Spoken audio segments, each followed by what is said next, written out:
കർഷക തെയ്യങ്ങൾ ചന്ദ്രൻ മുട്ടത്ത് Kerala folklore academy. വിത്തകം: പടിഞ്ഞാറ്റകത്തെ തൊട്ടിലാട്ടത്തിനും താലോലത്തിനും സന്തോഷത്തിനും ഉടുക്കുന്ന തുകിലിനും കുടിക്കുന്ന കഞ്ഞിക്കും ബുദ്ധിമുട്ടും വിനവരുത്താതെ ആദിയിൽ കത്തിയിരിക്കുന്ന ഭദ്രദീപത്തിൻ്റെ അത്രത്തോളം ഒരേ നിറവായി വരത്തക്കവണ്ണം നിലനിന്നോളാം. തെയ്യത്തിൻ്റെ ഉരിയാട്ടങ്ങളിൽ മനുഷ്യസഹജമായ പ്രശ്നങ്ങൾക്കെല്ലാം ശാശ്വത പരിഹാരം കാണാനുള്ള വഴികളുണ്ട്. ഉടുക്കാനുള്ള തുണിക്കും കുടിക്കാനുള്ള കഞ്ഞിക്കും ബുദ്ധിമുട്ട് വരുത്താതെ നിലയുറപ്പിച്ച തെയ്യങ്ങൾ വരാനിരിക്കുന്ന അപകടങ്ങൾക്കെല്ലാം പ്രതിരോധം തീർത്ത് ഏഴകൾക്ക് സംരക്ഷണം നൽകുന്നു.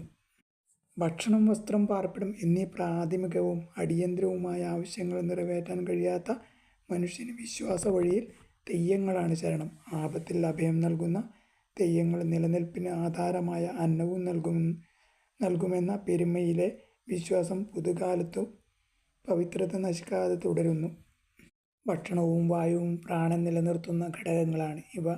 കനിഞ്ഞേകി പരിപാലിക്കുന്ന അന്നപൂർണേശ്വരിയും നെല്ലുകുത്തിപ്പോതിയുമെല്ലാം കർഷകരുടെ ദേവതകളാണ്. കർഷകർ പാരമ്പര്യമായി ആരാധിച്ചിരുന്ന മലദൈവങ്ങളും വനദേവതകളും കുലദൈവങ്ങളും കൃഷി പൊലിപ്പിക്കാൻ അരയിൽ തിരിയോല ചുറ്റുമ്പോൾ തെയ്യം തട്ടകത്തിനകത്തും പുറത്തും നിറയുന്ന സമൃദ്ധിയുടെ ഹരിതഭംഗി എക്കാലത്തും നിലനിർത്തേണ്ടതുണ്ട്.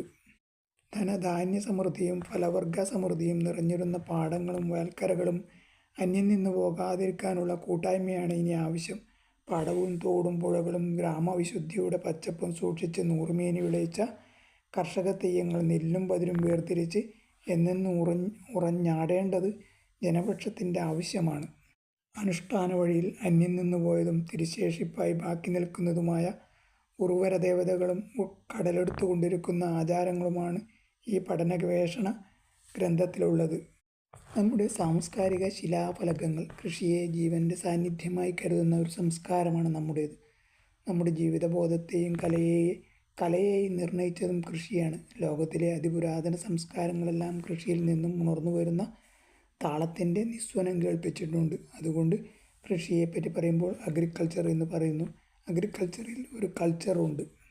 കൃഷിയുടെ ഈ സാംസ്കാരിക വിധാനത്തിലാണ് കർഷക തെയ്യങ്ങളെ വടക്കൻ കേരളം അതിൻ്റെ ആത്മാവിൽ ഏറ്റുവാങ്ങിയത്.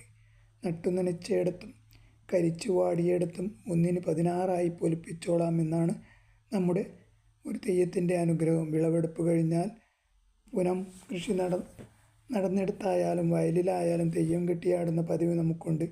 ഒരു ഉർവരതാബോധത്തിൻ്റെ കണ്ണാടിയാണ് തെയ്യം എന്നും നമുക്കറിയാം. ഈ സാഹചര്യത്തിലാണ് ശ്രീ ചന്ദ്രൻ മുട്ടത്ത് എഴുതിയ കർഷക തെയ്യങ്ങൾ